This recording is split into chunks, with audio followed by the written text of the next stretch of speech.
Değerli dostlarımız, değerli Kırım Tatarları ve Fahri Tatar diyebileceğimiz dostlarımız, hepinize hayırlı akşamlar dileriz. Bu akşam sizlerle beraber bir saate yakın bir zaman diliminde sohbet edeceğiz. Kırım hakkında bilgiler vereceğiz. Haberler paylaşacağız. Bu yüzden teknik masamızda tabir edersek eğer Çimişka kardeşimiz olacak. Ben Deniz Kalakay. Ben Deniz Çimişka. Ben Aruvaysa. Sizlerge tamı tamına bir saatke yakın vakit içerisinde seslerimizi duyurup haberler verecekmiz. Değerli dostum, istersen evvela müzik vaktimizi doldurayım.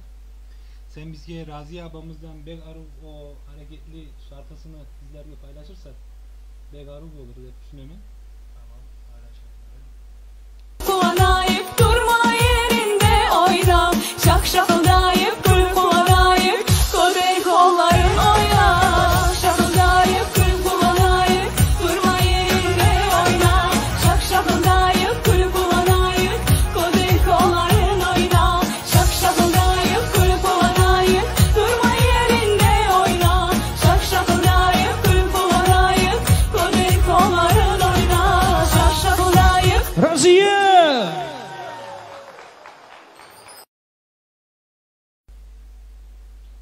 Evet, kaldığımız yerden devam ediyoruz. Ben tekrar kendimi tanıtarak başlayayım. Ben Aruvaysa.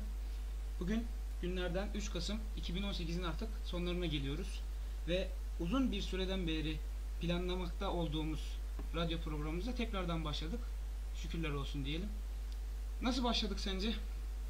Bence nasıl başladık? Aslında bunun temelleri çok eskiye dayanıyor diyebiliriz. Yani aşağı yukarı bir sene önce başlamıştık biz bu yayınlara. Tatariz.biz sitesinden yayınlar yapıyorduk.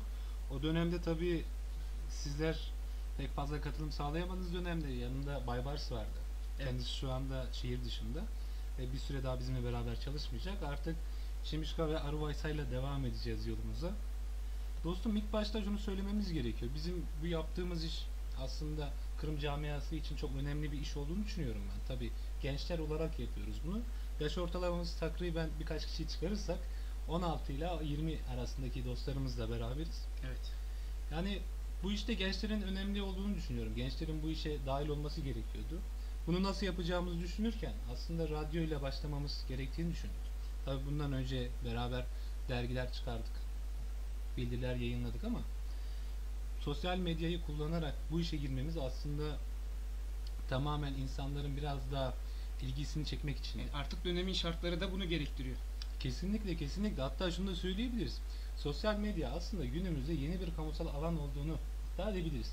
Bu yüzden şu anda eğer frekans şeklinde olsaydık belki daha çok dostumuza ulaşabilirdik ama internet sayesinde dijital uçurumu varsaymazsak, yani insanların ulaşamadığını varsaymazsak gereğinden fazla insanlara ulaşacağız. Belki şu anda yayın esnasında çok az kişi dinleyecek.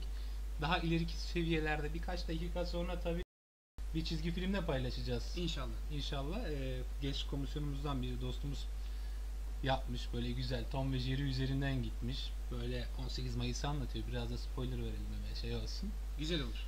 Aynen. Hem görsel hem işitsel olarak bu işi devam ettireceğiz. Şu anda 15-11 kişi falan var ama bu yayından sonra tekrar devam edeceği için, yani yayınımızı biz kaldırmayacağız. 1-2 gün daha kalacak. Burada beklentimiz en azından 500-600 kişiye ulaşıp daha sonra onların da ilgi ve alakasını arttırarak bu işi daha fazla arttırmamız gerekiyor. Yani Kırım meselesini sadece 3-5 dostumuz, 3-5 arkadaşımız değil, gerekirse bütün dünyadaki Tatarların bu işe sahip çıkması gerekiyor. Biraz daha fazla olması gerekiyor. Kesinlikle, ki 2014 senesinden, yanlışsam düzelt lütfen, 2014 senesinden beri Kırım tekrar işgal altında. Bu Maalesef. tabii bazı çelişkiler doğuruyor ama yani 2014'ten önce işgal oldu falan filan, bunlara girmemeye gerekiyor. Çünkü bir bütünlük sağlamamız gerekiyor. Yani radyomuz bu şekilde başlamıştı bir sene önce. Hatta 2017 senesinde Ağustos ayındaydı yanlış hatırlamıyorsam. 3-5 arkadaş oturuyoruz. İsimlerini zikretmeyeceğim burada. Reklam olmasın, ifşa etmeyelim kendilerini. Onlarla otururken neler yapabileceğimizi not aldık tek tek. En mantıklısı radyo gelmişti. İnsanlara ulaşabilmemiz gerekiyor çünkü bizim. Evet. Özellikle bu konuda şunu da değinelim bence. Maddi ve Kesinlikle. manevi destekleri olan insanlardan, kurumlardan, derneklerimizden de bir bahsedelim istersen. Ya şu anda hani reklam bağlamına gireceği için aslında pek bir şey yapmamamız gerekiyor. İsimleri vermememiz gerekiyor. Belki kendileri arzu eder, belki istemezler ama tabi burada şu anda Konya Derneği'nin Facebook sayfasında da canlı yayın yapıyoruz. Aynen. Burada şunu da belirtmemiz gerekiyor. Şu anda bu yayını yapan dostlarımızın çoğu Konyalı. Konya'dayız. Şu anda bir yorum gördüm. Keşke Tatarca yapsanız yayını falan diye. Tayyip olur tabi. Tatarca aytarsak Begarub olur. Biz de ondan düşünüyoruz. Ama bazı kelimelerini seçerken tabi şu anda konuştuğumda fark ettiğiniz gibi Türkçe'ye kayıyoruz hemen. Yani Türkiye Türkçesine. Ondan dolayı değerli dostum isim zikretmekten ziyade direkt Konya Kırımcıkları Derneği olarak bahsedebiliriz. Aynen. Başta bir yönetim zaten. Kesinlikle. Yönetimden bahsetmek lazım. Özellikle başkanından yönetim kurulu içerisinde olan abilerimize kadar hepsine bir başta tek tek teşekkür edelim. Çünkü desteklerini bu zamana kadar sadece bu yaptığımız etkinlik faaliyet için değil, genel olarak her yapacağımız işte arkamızda duruyorlar. Bizi destekliyorlar. O yüzden hepsine tek tek teşekkür ediyoruz burada. Bunun haricinde genel merkezimiz de oradaki arkadaşlarımız da bundan önceki yayınları dinlemişler. Onlardan da güzel yorumlar almıştım ben mitinge gittiğimizde. Evet. Bilmiyorum sende denk geldi mi, konuşma fırsatın oldu mu ama onlara da manevi desteklerinden dolayı teşekkür edelim bence. Kesinlikle Ankara'daki dostlarımız başta olmak üzere tekrar İstanbul'da da pek çok dostumuz Evet, var. Bizi evet. desteklediler. Hepsinden Allah razı olsun. Tabii sadece İstanbul, Ankara hani böyle birkaç il verip diğerlerini dışlamak gibi olmuş. Aslında dışlamak diye bir şey yok ama O zaman şeyden başlayalım, alt tabandan başlayıp genele doğru herkes- yayalım. Aynen.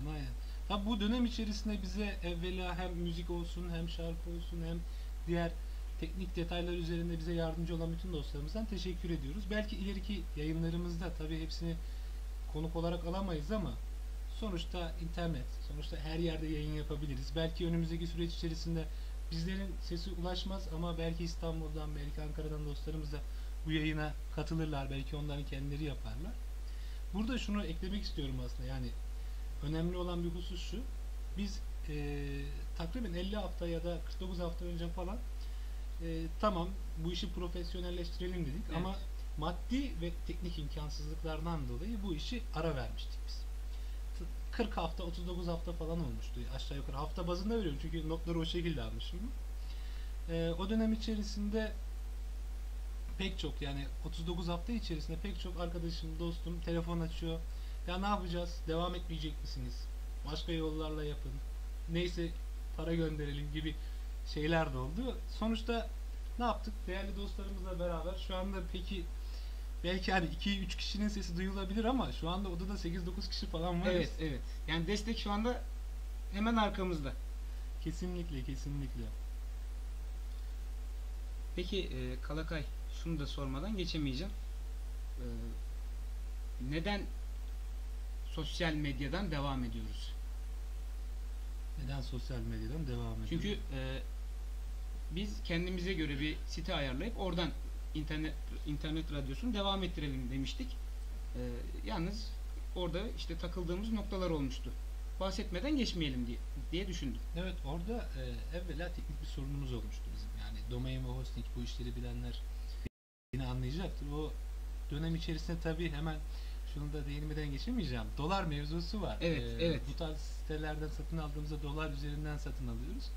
Burada tabii hani giderlerimiz biraz arttı. Ayrıca internet sorunumuz vardı bizim bir süre. O sorunu da az buçuk aştığımızı düşünüyoruz yani teknolojinin gelişmesiyle beraber. Bir de şöyle bir durum var. Dostlarımızın ve arkadaşlarımızın sürekli hani yayına başlayın artık, bir şeyler yapın demesinden dolayı biz de en azından hani sosyal medyada başlayarak En hızlı çözüm.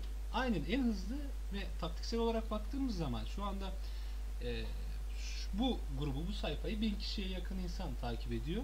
1000 tane kişiye ulaşacağım demektir şu anda, şu aşamada. Evet. Belki hani 8, 9, 12, 15 yani 20 kaç kişiyse şu an dinleyenler olacak ama mesele bundan sonraki daha önemli yani. Çok özür diliyorum Çımışka. Ses az diyorlar. Sesimizi biraz daha yükseltebilirsek güzel olacak. Yorumlara da dikkat edelim yani. Ona göre devam edelim. Kaldığımız yerden devam edelim. Yani o yüzden hani sosyal medya her zaman için önemlidir. Bunu her zaman söylüyoruz ki Kırım davasında bile sürekli sosyal medya üzerinden, Twitter üzerinden de çalışmalar yapıldı. Hatta ileride değineceğiz ama hemen bir ufak bir kuble vereyim. Bu İsmail Gaspar Bey Üniversitesi Evet, mesela. evet. Bugünkü programımızda yer alıyor. Mesela bu da hani Twitter üzerinden yapılmıştı. Hani bu tarz şeyler olduğu için sosyal medyanın her zaman için etkin ve aktif kullanılması gerekiyor. Güzel de olacak inşallah. Kesinlikle. İstersen bugünün aslında dünün bir özelliği vardı. Evet. Hani sana demiştim ya şunu yayında anlatmamız gerekiyor ama hani isim verelim. Bu başlı başına çok önemli bir konu demiştim. Yani tarihsel olarak girecek olursak bayağı uzun uzadığı bir program bile alabilir, anlatabiliriz. Kısaca bir değinmek de lazım o gün. Kesinlikle, çünkü bizimle aynı kaderi yaşamış bir Topluluk topluluk. ve soydaşlarımız da diyebiliriz. Kesinlikle, kesinlikle. Maalesef 18 Kasım'da bizim yaşadığımız acıları, kederleri aynısını 2 Kasım 1943'te de Karaçay Türkleri yaşadı. Aynı insanlar, aynı toprakta yaşayanlar maalesef yine aynı rejim tarafından bir sürgüne maruz kaldılar. Buradan tekrar onları da yad edelim.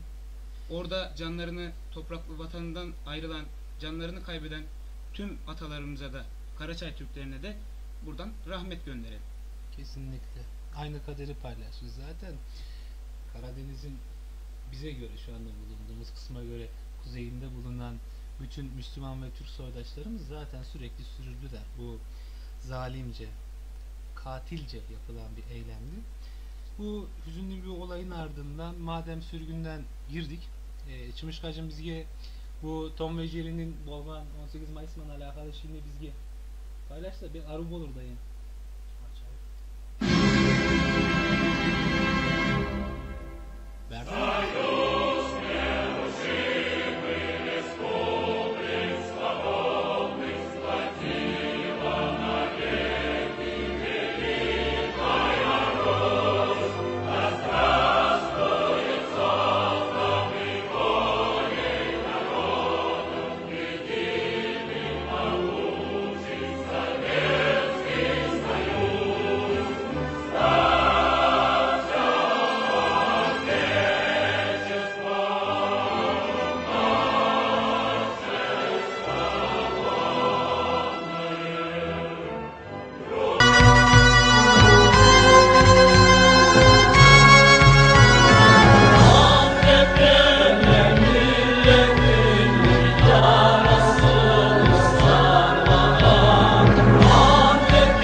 Evet, hazırlayan arkadaşımıza buradan isim vermeden söyleyelim. Teşekkür ediyoruz. Gayet güzel. Yani şu anda zaten sosyal medyada çok gördüğümüz bir olay, bir etkinlik bu da. Gayet verimli, gayet güzel bir şey olmuş. Değil mi Kalakay? Bence de kesinlikle güzel bir şey olmuş. Aslında hem izleyici hem dinleyicilerimize şunu da söyleyelim ki sürpriz olmasın yani. Bu tarz videolar elimizde daha var. Öyle mi?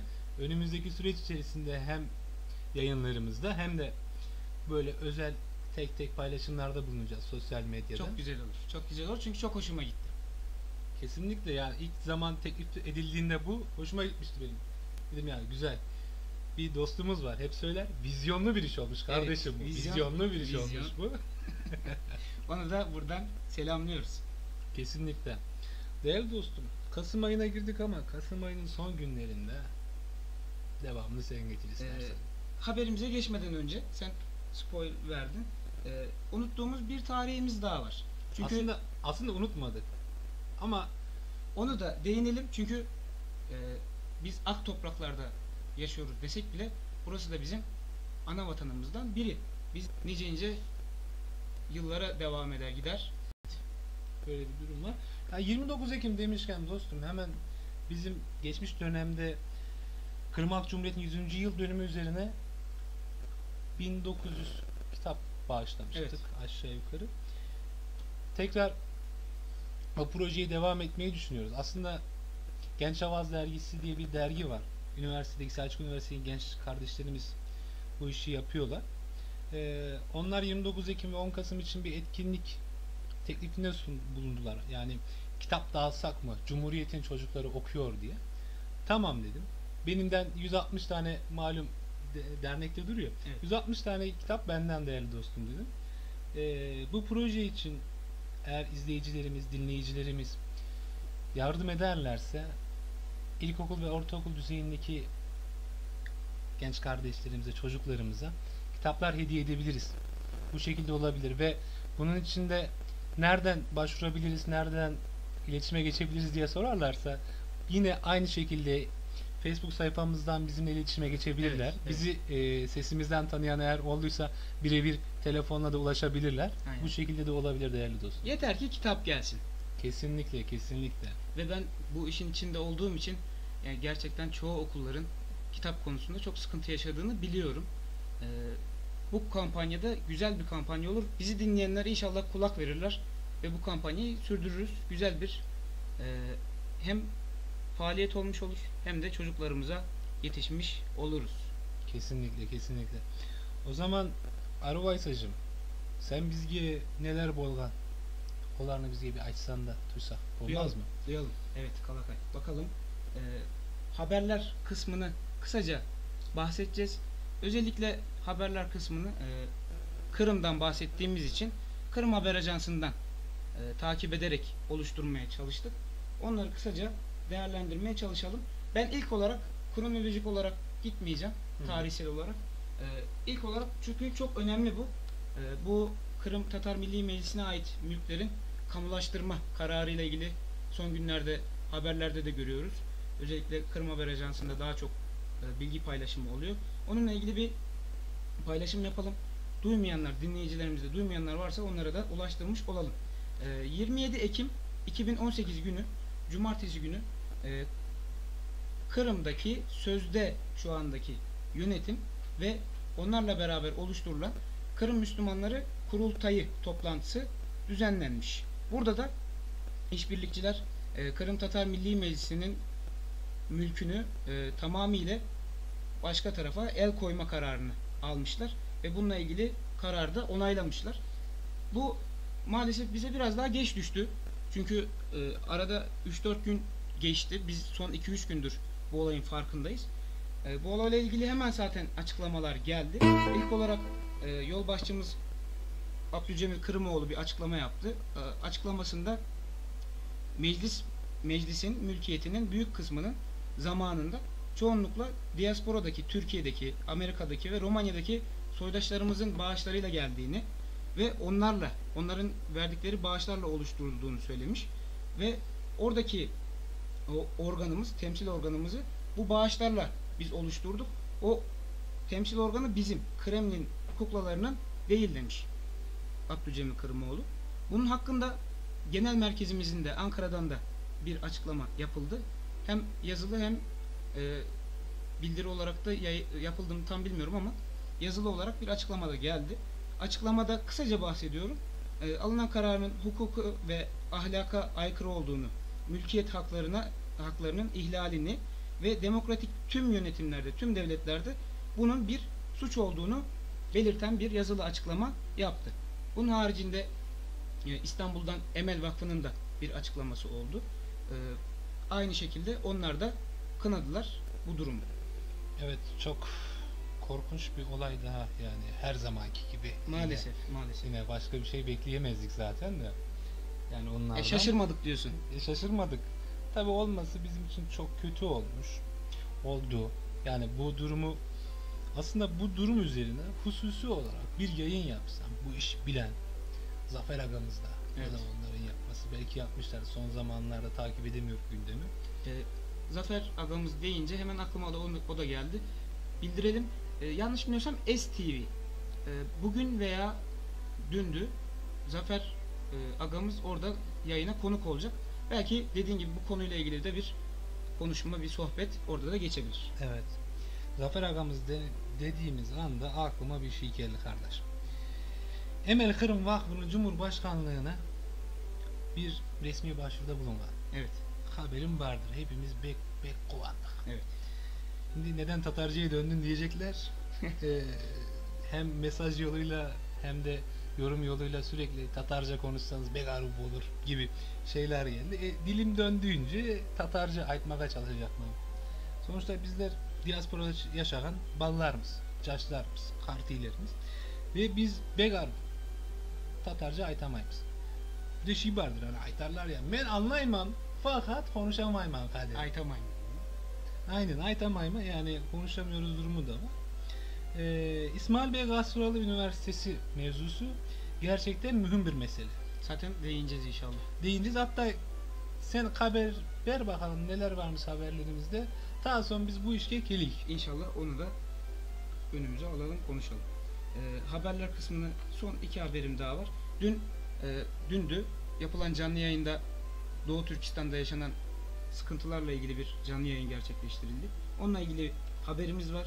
Kırım Haber Ajansı'ndan daha hem canlı yayın yani görsel olarak bunu takip edebilirler hem de haber olarak okuyabilirler. Onun haricinde bugün Ukrayna Cumhurbaşkanı Poroshenko Türkiye'deydi.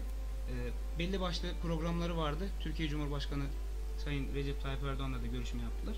Onun haricinde İstanbul'da Türkiye-Ukrayna ilişkisi konulu arşiv sergisi açıldı. Onunla ilgili bir haberimiz var ve bugün yapılan son görüşmelerden sonra Poroshenko artık Türkiye'den ayrılıyor. Onunla ilgili de haberimiz burada verilmiş.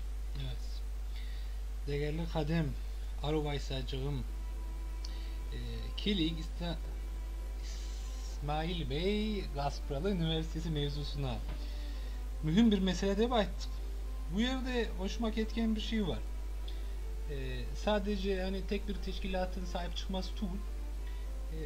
Türkiye'de olan bütün kardeşlerimizin de bu işe canı gönülden katılması begarup oldu. Hem Twitter'da yasalan bu hashtag çalışması evet. hem de dilekçe ciberildi. Türk Hanım'a göre genel merkezimiz ciberdi. Emel Kırım Vakfı ciberdi. Daha son En son Adana Derneği bir dilekçe göndermişti galiba.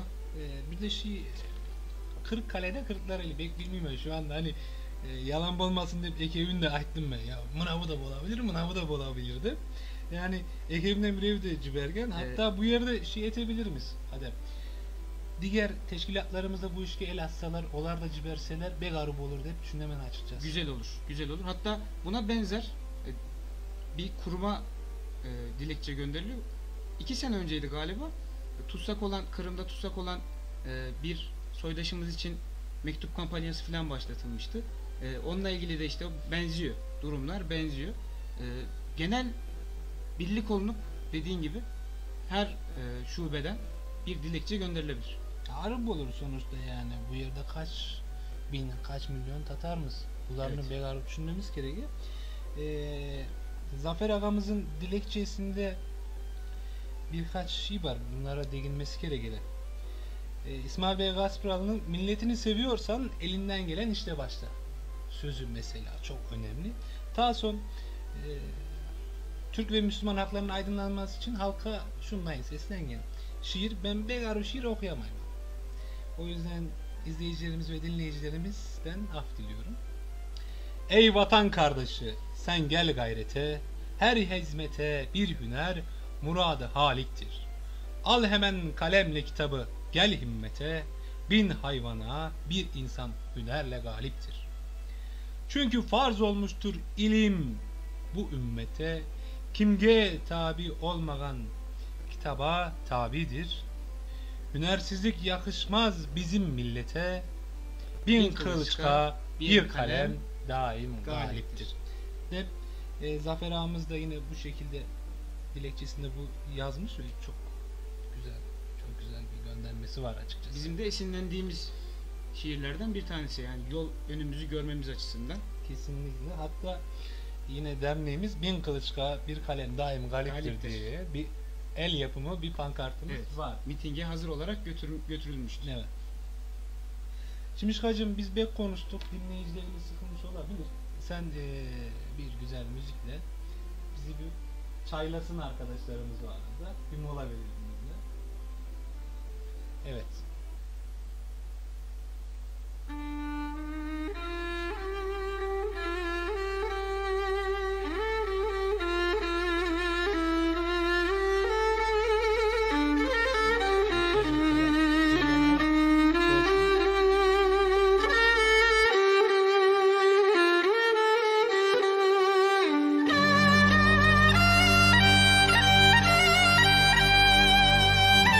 Çok yıllar hasret çekip kayıtmak için kuruştuk.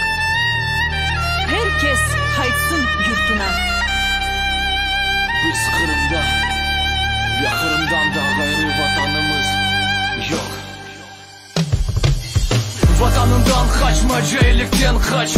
Türlü yollarda sabır büyük ilaç. Bizler için, sizler için ihtiyaç. Ana vatan evimiz, hem de kıvanç. Umut her adamda, varım ki şaf yolunda.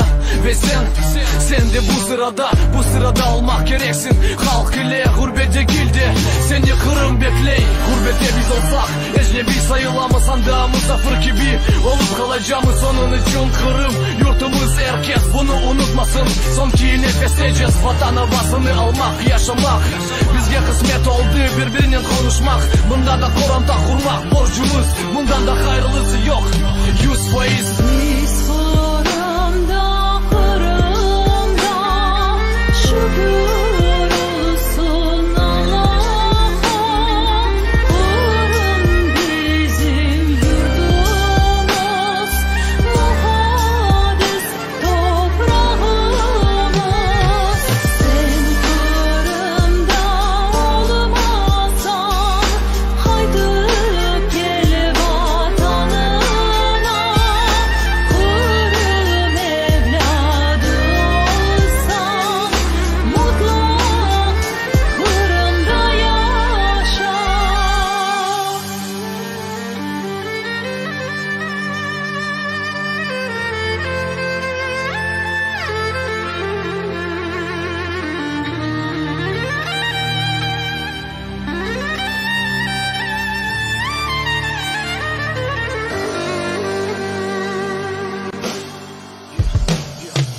Suvusundan geçip 91. senede Kırım'a ayak bastım. Birinci kere vatan gibi yer olmaz. Vatan öyle bir nefes, onun emniyeti hiçbir vakit değişmez. Yarımada bugün yarın sana bana kollarını açacak. Hoş geldin toprağına. Men bunda Kırım yüreğimde, Kızıltaş ayıldak, eltigen koysogumde. Çadırdak ya da karadak, sana yakın bana farkı yok. Hepsi bizim Kırım. Sen Kırımlı bıraksan nasıl vatan verversin? Gurbetten tek bir selam yollap sen. Bu yeter bileysin mi? Yanlışasın. Vatanperver olsan vatanını bırakmasın. Umur billah uzaklarda yaşasan, kaytıp gel mında Kırımlıkın olsa. Biz Kırım'da, Kırım'da şükür olsun Allah'a. Kırım bizim yurdumuz, muhadis toprağımız. Sen Kırım'da olmasan, haydi gel vatanına. Kırım evladı olsan, mutlu Kırım'da yaşa.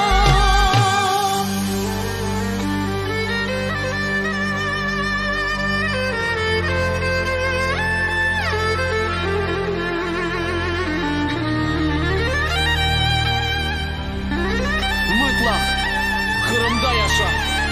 Kırım'da yaşa.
kervan kimi gece gözüm o günde Balalıktan osker yerim çıkma esimde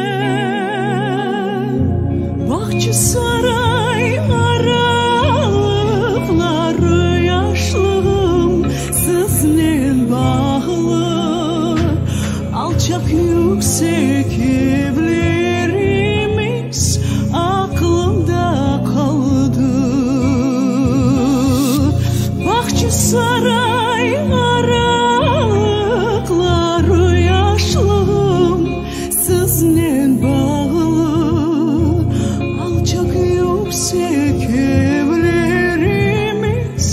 aklımda kaldı Sılı çeşme sarılsın Şabalda açılıp pazar Bu mahalleler, bu sokaklar aklımda durar Bahçe saray aralıkları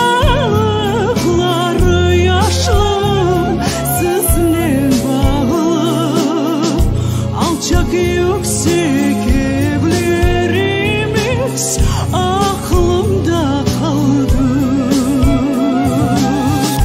Bahçe saray aralıkları yaşlı sizinle bağlı Alçak yüksek evlerimiz aklımda kaldı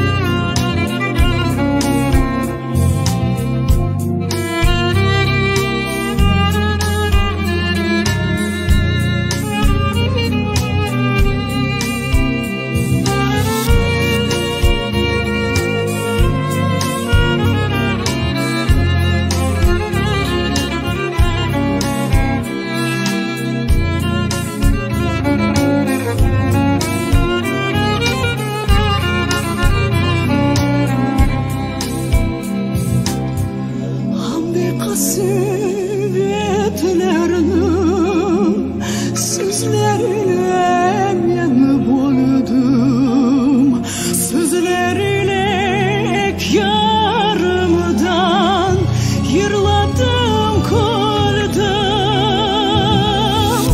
Bahçe saray aralıkları yaşlım sizinle bağlı Alçak yüksek evlerimiz aklımda kaldı Bahçe saray aralıkları yaşlım sizinle bağlı Alçak yüksek evlerimiz aklımda kaldı Alçak yüksek evlerimiz aklımda kaldı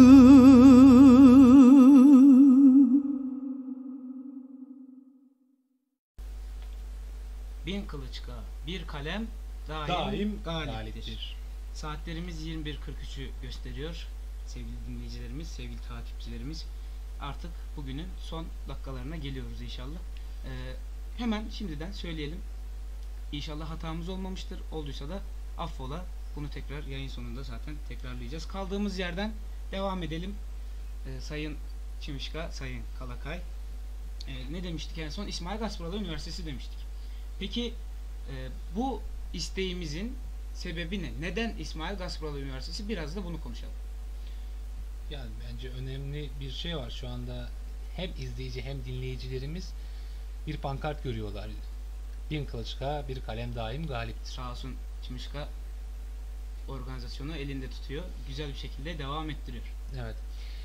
Burada çok büyük bir anlam var. Fark ettiyseniz eğer ki takipçilerimiz yine bunu fark etmiştir. 1000 kılıç diyor değerli dostum. Bunu biz 1000 tane savaşçı yapabiliriz ve bir kalem bir alim yapabiliriz. Evet. Ve bir alim 1000 savaşçıya her daim galiptir. Meselemiz ilim, irfan kardeşimiz. Eğer biz bilirsek, eğer biz ilimde, bilimde, fende ileriye gidersek, ne kadar askerleri, ne kadar kılıçları ve hatta ne kadar bombaları olursa olsun biz daima galip geliriz. Ve ayakta olacağız. Kesinlikle, kesinlikle ki zaten hemen şunun altını çizeyim. Geçen gün derneğimize bir hocamız geldi. Konya'da bulunan muhacirlerin ve bu dostlarımızın, bu muhacir büyüklerimizin vatana, Türkiye Cumhuriyeti'ne yapmış oldukları hizmetleri anlatıyor. Evet. Efendim orada öğretmeni, milletvekili, diplomatı, yani baktığımız zaman hepsi okumuş tayfadan, yani ilimle, bilimle uğraşan insanlar. Yani bizim daima ilimle, bilimle uğraşmamız gerekiyor. Burada şunu altını iyi çizmemiz gerekiyor. Mesele okumuş ya da okumamış değil. Yani bir mektep bitirmiş olmamız mühim değil. Bizim kişisel olarak, şahıs olarak, bireysel olarak kendimizi geliştirmemiz gerekiyor. Evvela ailemiz için neler yapabileceğimizi düşünmemiz gerekiyor. Daha sonra da hem vatanımız Türkiye için hem vatanımız Kırım için neler yapabileceğimizi planlamamız, düşünmemiz gerekiyor. Gerekirse 10 dakika, 5 dakika kafamızı yorarak bir şeyler ortaya çıkarmamız gerekmekte. Ya, o yüzden bence İsmail Bey Gaspralı Üniversitesi çok mühim. Yani sen daha iyi bilirsin. Yani burada biraz seni ifşa etmiş olacağım ama sonuçta sen de eğitimcisin. Evet. Talebelerimizi, küçük küçük kardeşlerimizi okutuyorsun. Yani Usulü Cedid, daha sonra çıkarmış olduğu Tercüman Gazetesi, Evet. daha böyle devam ediyor. Yani böyle büyük bir alim, böyle büyük bir insanın ismi neden bir üniversiteye verilmesin ki? Çok da verimli olur. Kesinlikle akademi dünyası için çok büyük bir çalışma alanı zaten İsmail Bey Gaspralı Evet. yani. Aslında sadece İsmail Bey Gaspralı için bile pek çok alanda çalışma yapılabilir. Ki yapılıyor da. Kesinlikle yapılıyor da ve yapılması da gerekiyor. Siyaset bilimi olsun, tarih olsun, Türk dili olsun, eğitim olsun. Belki de daha değinilmemiş birçok noktası Kesinlikle da var. sosyolojik açıdan da mühim. Yani geçen dönemlerde bir büyüğümüzün el yazması günlüğüne ulaştık. Yine isim vermeyeceğim ama o günlükte İsmail Bey Gaspralı'nın birkaç köye göndermiş olduğu mektup var. Evet. Vatanınızı bırakmayın diyor.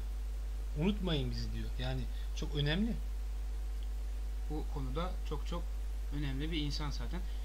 Her şeyi geçtim. Az önce bahsettiğin o güzel bilgileri geçtim. Sırf zaten şu yazıdan dolayı bu insanın ismi bir üniversiteye verilmeye layık. Kesinlikle, kesinlikle. Çünkü sadece şu 1000 kılıçka bir kalem daim galiptir cümlesiyle bile insanlara neler neler anlatıyor. kesinlikle. Yani sadece hani böyle anlatıyoruz biz. Bizim kendi bilgi dağarcığımız doğrultusunda anlatıyoruz. Nacizane. Yani ufak bir seviyedeyiz şu anda biz bence. Benim düşüncem öyle açıkçası. Yani bu konuda çalışma yapmış olan dostlarımız, bilgisi olan büyüklerimiz, kardeşlerimiz, yani bunun için daha büyük gerekçeler ortaya sunabilirler. Biz sadece şu anda kimliklerimizden sıyrılarak sadece yayın yapan 2 vatandaş, 3 vatandaş olarak bunları paylaşıyoruz. Bu yüzden tekrar söylüyoruz. İsmail Bey Gaspralı Üniversitesi açılmalı. Yahut Ankara Sosyal Bilimler Üniversitesi'nin adı İsmail Bey Gaspralı Gaspralı olmasın. olmalı. Kesinlikle. Şimdi bir Kırım büyüğü, bir yolbaşlarımızdan birisi İsmail Bey Gaspralı. Kırım'da doğmuş, Kırım'da büyümüş ve bütün yaptığı işleri Kırım'da. Belli başlı bir okuma dönemleri haricinde genellikle hep Kırım'da yaşamış, hayatını Kırım'da devam ettirmiş bir yolbaşçımız. Türk milletleri içinde önemli bir şahsiyet. Şimdi onu da değerlendirmeden geçmemek gerekiyor. Çünkü belki de aramızda İsmail Bey Gaspralı'yı tanımayıp da Türkiye'de neden İsmail Bey Gaspralı bir üniversitenin ismi olsun diyen olabilir. Bu konuda az önce sen de bilgilerin içinde geçti. Usulü Cedid'den bahsettik. Yani özellikle kuzey tarafta, Karadeniz'in üst taraflarında Türklerin yaşadığı, mesken ettiği yerlerde, topraklarda insanların dillerini unutmaması adına ve bunu eğitime yansıtan bir büyüğümüz, bir düşünürümüz diyelim İsmail Bey Gaspralı. Bu yüzden Türk dünyası açısından da çok çok önemli bir insan Bu yüzden kıymetli bir insan. E, Türkiye'de bir üniversitenin veya Ankara'daki Sosyal Bilimler Üniversitesi'nin de ismi olabilir diyoruz. Buraya vermek istememizin sebeplerinden birisi de bu. Gerçekten Türk dünyası dediğimizde belli başlı insanlar akıllarımıza gelir. Dinleyicilerimizin de öyledir. İsmail Gasparalı Bey de bunlardan bir tanesidir. Nacizane bilmeyenler için de bunu tekrar etmiş olalım. Evet, kesinlikle. Ya İsmail Bey Gasparalı Üniversitesi ağza bile dolgun gelmiyor mu sence Hem ya? de nasıl? Çok çok güzel geliyor Değil mi? kulağa da. Düşünsene bir talebe gelmiş senin yanına. Çocuğum nerede okuyorsun diye soruyorsun. Çocuk sana ağzı dolgun İsmail Bey Gasparalı Üniversitesi'ndeyim derse Allah derim ben. Allah. Yani kendi kafamda düşünüyorum. Şey gibi oluyor bir benzetme. Bir çocuğu okutmuşsun. Büyük bir adam olmuş. Çok güzel bir mevkiye gelmiş. Bir mesleğe sahip olmuş. Seneler sonra onu gördüğünde orada çalıştığını görmek, oraya yerleştiğini görmek nasıl seni sevince boğar. Aynı onun gibi oldu bende şimdi. İsmail Bey Gasparalı Üniversitesi'nde okuyorum diyen bir öğrenciyi görmek bizi gayet mutlu eder. Mutlu ve mesut oluruz değerli kardeşim. Evet, evet. Yani sürekli bunun altını çiziyoruz. Çizmemiz gerekiyor çünkü. Yani bizce İsmail Bey Gasparalı ismini bir ilim yuvasına, bir akademi dünyasına kazandırılması gerekiyor. Bir kampüs olsun. Ya kardeşim olmaz olur mu ya? Çok güzel olur ya. Hem de nasıl? Hatta aklıma şöyle bir fikir de geldi. İnşallah olur, o günleri görürüz. Bir üniversitenin ismini İsmail Bey Gasparalı yaptığımızda hemen kapıdan içeri girer girmez de şu bahsettiğimiz söz duvarda asılı olsun. Değil Ve mi? bundan da Değil mi? feyz alsın insanlar. 1000 kılıçka bir kalem daim galiptir sözüyle en azından 4 yılın yüksek lisans yapanları hiç dahil etmiyorum bile. O her kapıdan girdiğinde başta İsmail Bey Gasparalı ismini, daha sonra da bu cümlesini, bu kelimesini, bu sözünü gördüğünde nerelere gidebileceğini hayal bile edemiyorum. İnşallah olur. O günleri görürüz. İnşallah değerli dostum yani. Bizim okumamız gerekiyor. Bu hani okul, mektep bağlamında değil. Genel. Bizim zihnimizi geliştirmemiz, aklımızı daha da iyi kullanabilmemiz gerekiyor. Toplumların ya. ayakta kalması için çok önemli zaten. Kesinlikle sosyolojik açıdan baktığımız zaman çok mühim bir mesele yani. Okumuşluk seviyesi, kentleşme bağlamına falan da girebiliriz ama şu anda girmeyelim. Konu Bir baya baktım, baya gider kalakay. Kesinlikle böyle biraz sarpa saracağız gibi yani bildiklerimizi sürekli açıklamaya gerek yok. Burada yani çok önemli. Hatta bak şimdi mektep dedik, öğretmen dedik. İşte Bugün muallim biraz benden dedik. gittik. Biraz senden, muallimlerden gittik birazcık. Aklıma bir şey geldi. Geçen günlerde oturuyoruz. İşte bizden büyükler, kartilerimiz diyelim canları avurmasın da. İşte onlarla oturamız. Tabii köyden gelgen dostlarımız da var, abilerimiz, balabanlarımız da var. Bir şey anlattılar bize. Be komik geldi bizge. Yani fıkradan kele. Yıllardan bir yıl tabii bu Aytkanım şey bundan aşağı yukarı 50 sene 60 sene ta evvel yani 60 seneden ta evvel olabilir yani ondan aytalar çünkü yaşayan kişi ek 3 göbek üstte bola işte Kırım'dan canı kelgen akaylardan bir evleri Evet. işte köyge kelgenler yaşamaya başlayanlar neyse işte okul açılmış mektep kurulmuş işte muallim gelmiş muallime çot lazım. Tabi bu çot degenimize şimdi dinleyicilerimiz Bilmeyenler olabilir. Tabi bu anlatacağımız hikayeyle beraber gelişecek yani. Çot degeninde ne bozacak? Ya çot nedir? Şimdi köbü bile yani. Çot nedir bileler. Ama işte bazı şeyler dostlarımız bilmiyor. Bazı dinleyicilerimiz Tatar Bomagan için bilmiyor. Tatarcası Bomaganlar maalesef bizlerde ondayız. Yani Begaru Tatarcamız yok. Efendim neyse Frakelik. Bir gün muallim ismini zikretmeyecek mi? İsmini zikretmeyecek mi? Bek zor olur yani sonuçta. Kart imriyum katına ketken. Selamun aleyküm dede demiş. Aleyküm selam. Şimdi o da Türkçe konuşuyor. Türkiye Türkçesi tabi. Dedeciğim adam kibar mı kibar ya. Muallim ya. Atatürk'ün mü? Muallim Ve ya. bahsettiğimiz senelerden. Kesinlikle, kesinlikle. Efendim mümkünse keserinizi alabilir miyim demiş. Kartı kuzum bizde keser ne arar? Yok bizde keser demiş. Ama keser yok diyor ama kartimiz keserin ne olanını bilmiyor. Bilmiyor. Bilmiyor. Çünkü Keser bu yerde ayıttılar. Bizim o yerde Çot ayıttılar kardeşim. Çot ya biz Çot da biliriz. Neyse. Ayta kartı yok. Bizde Keser yok kardeşim. Neyse. Muallim gösteriyor Keser'i. Dedeciğim işte ben bunu istemiştim, alabilir miyim? Al bakayım, al da git. Neyse. Alıyor gidiyor öğretmen bey. Kullanıyor, işini görüyor. Bir gün işte 3-4 gün geçmiş. Kartımızga Çot lazım bolgan. Ya kıdıra tabamay. Daha sonra aklına gele ben öğretmene vermiştim. Gideyim öğretmenden Çot'umu alayım geri. Çünkü lazım. Artık tahtamı çalacak, bir şey mi yapacak? Anlatılmıyor onlar tabi. Neyse gidiyor efendim. Selamun aleyküm. Aleyküm selam. Muallim benim Çot'unu ver de beni üge yasacak mı? Üge bir şeyler yasacak mı? Diye. Öğretmen bakıyor. Bu amca ne diyor bana acaba? Neyse bu muhabbet devam ete. Çot'unu ver, mende Çot yok. Çot'unu ver, mende Çot yok deyip devam ete. O evde o lojman tipine askan duvarga. Çot'unu. Öğretmen bey. Ya mınan isteyeyim işte dedi. Gidiyor, Çot'u alıyor, geliyor. Çok merak ettim sonunu artık. Sonunu anlatmayacağım. Sonunda bir ufak argo geçiyor biraz. Biraz sinkaf var. O yüzden burada mesele yani şöyle olsun böyle olsun değil. En sonunda dedemiz geliyor. İşte çocukları falan var. Ya muallimge Çot'unu verdik. Özrünü de aldı, geri vermiyor diyor.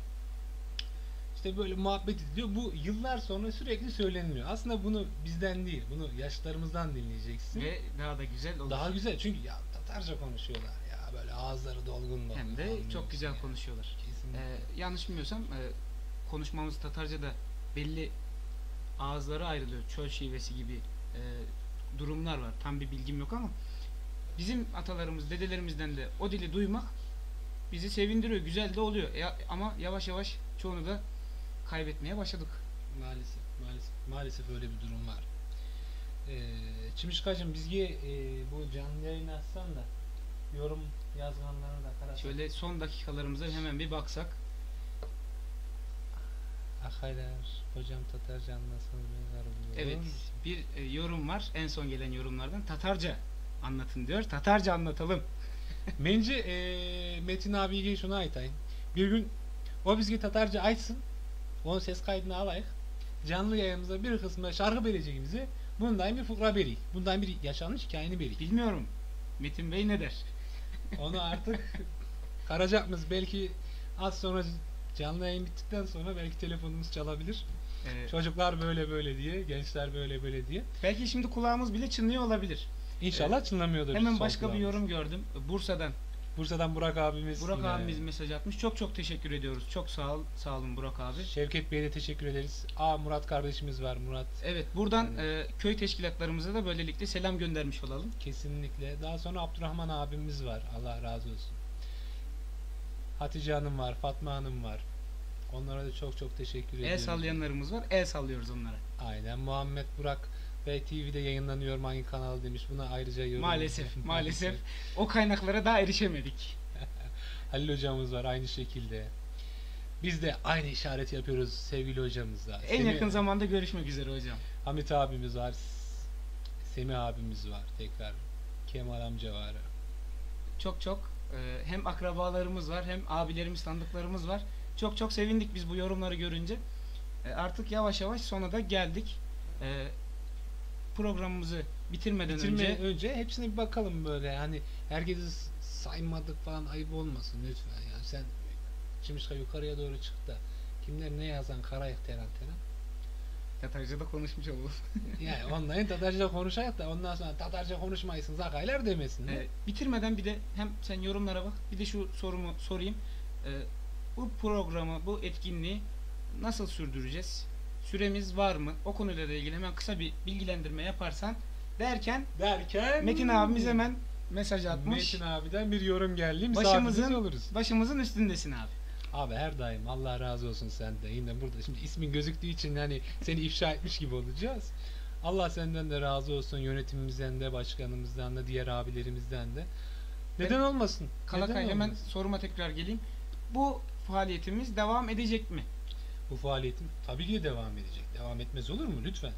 Edeceğini biliyorum Kalakay ama en azından kısa bir bilgilendirme yaparsak nasıl sürecek yayınlarımız? Haftalık mı olacak? Bir aylık mı? Nasıl devam edeceğiz? Onunla ilgili bir bilgilendirme alalım. Evet, şu anda yaptığımız çalışma ve programlama doğrultusunda bir sonraki yayınımız önümüzdeki cumartesi yine aynı saatte 21 gibi düşünüyoruz. Tabi burada bazen 21 diyoruz, 21.05, 21.10 oluyor. Onun için herkesten özür diliyoruz. Tecrübesizliğimize diyelim. Kesinlikle tecrübesizliğimiz. Çünkü biz bu işten anlamıyoruz kardeşim. Yani şimdi öz eleştiri yapacak olursak, yani biz sadece bildiğimiz işten başladık. Bildiğimiz iş ne? Konuşmak, insanlara bir şeyler anlatmak, yazmak, çizmek Evet. ve sosyal medyayı kullanmak. Çünkü biz genciz kardeşim. Geçenlerde hatırladıysan programa başlamadan önce 2-3 gün önce ya biz çok yazdık biraz da konuşalım demiştin. Evet. Artık o konuşma aşamasındayız. Evet, konuşma aşamasındayız. Bir sonraki yayınımız haftaya cumartesi gibi planlamaktayız. Fakat eğer bir sürpriz olur da bir hafta içi küçük bir yayın da yapabiliriz. Yani böyle tabii konusu böyle daha belli değil çünkü yayınlarımız. Tamamen bir alıştırma, antrenman gibi devam ediyor. Peki teşekkür ediyorum Kalakay. Yayınımızı artık yavaş yavaş sonlandırıyoruz. Çımışka bize artık son şarkılarımızı ikram edecek. Kapatmadan önce tekrardan bize desteklerini esirgemeyen derneğimize, dernek yöneticilerimize, arkadaşlarımıza, abilerimize, akrabalarımıza tekrar teşekkür ediyoruz. Evet, şu anda bir yorum gördüm. Cemalettin hocamız da yorumda bulunmuş. Ona da çok teşekkür ediyoruz. Çok Yine teşekkürler. burada değil ama bir başka yerde yorumda bulunduğu için onu da ayrıca teşekkür etmek istedim. Arayanlarımız da var. Tabii Arayanlarımız da var. Mesajları falan daha saymıyorum onları. Tabii hepsini tek tek şu anda bahsedemiyoruz. Artık süremizi de bitirdik. Biraz da dinlenelim yani. Programı kapatalım. Başta bana programda akışımızda yardımcı olan, yanımda olan Kalakay arkadaşıma teşekkür ediyorum. Programı sizlere ulaştırmaya çalışan, kendini böyle dişiyle tırnağıyla koşturmaya devam eden Çımışka arkadaşımıza teşekkür ediyorum. Arkamızdaki ekibimize çok teşekkür ediyorum. Çünkü bazı kaynakların hazırlanmasında onların da emeği var. Sizleri dinlediğiniz için sizlere teşekkür ediyorum. Bir dakika. Şimdi arkadaşlar teşekkür ediyorsun ama bak çay mevzusunu söylemedin. Bizi çok güzel çayladılar. Evet. Bak onu atlama. Çünkü Çay daha önemli. sonra başımıza kakabilirler. Abi ya böyle falan diye. Çay mevzusuna çok teşekkür Her ediyoruz. konuda Çaysız o olmuyor. zaman şöyle diyelim. Her konuda teşekkür Kesinlikle. ediyoruz arkamızdaki ekibe ve yayınımızı sonlandırıyoruz. Ben Aruva ise Men Kalakay sizlerge aru yaxşı keçeler dileymen. Ben Çimişka sizlerle müzik ben baş başa taşlayman. Allah'a emanetsiniz. Allah'a emanetsiniz.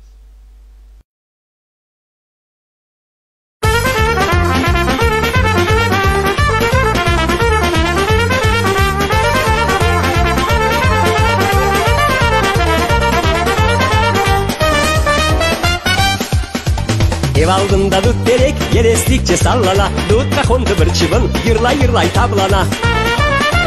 Dut derekte bir çıbın, yırlay tablana. Çıbınla kondu bir balkurt, zu tablanalar hey.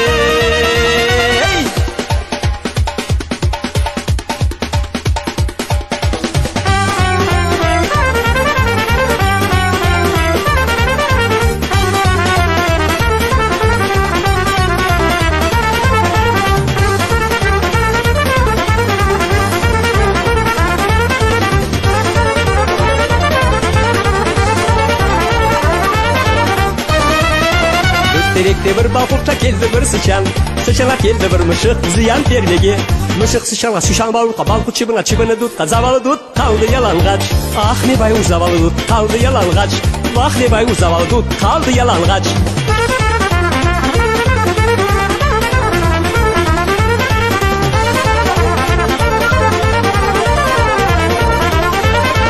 Ötterekte bir mışıkka keldi bir köpek.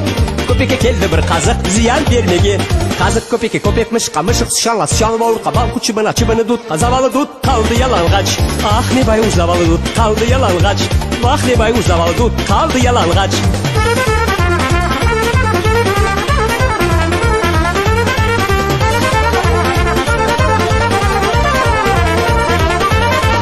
Дут теректе бір қазыққа келді бір балта, балтаға келді бір одын зиян бермеге. Одын балтаға балта, қазыққа қазық, көпекке көпек, мышыққа мышық, сұшанға сұшан, бауырға бал, чыбына чыбыны дутқа завалы дут қалды яланғач. Ах не бай завалы дут қалды яланғач, ах не бай завалы дут қалды яланғач.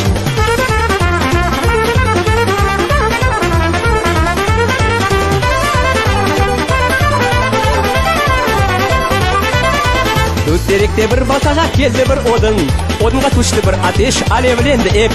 Атеш одынға, одын балтаға балта, қазыққа қазық, көпекке көпек, мышыққа мышық, сұшанға сұшан, бауырға бал, чыбынға чыбыны дутқа завалы дут қалды яланғач. Ах не бай завалы дут қалды яланғач, ах не бай завалы дут қалды яланғач, ах не бай завалы дут қалды яланғач, ах не бай завалы дут қалды яланғач.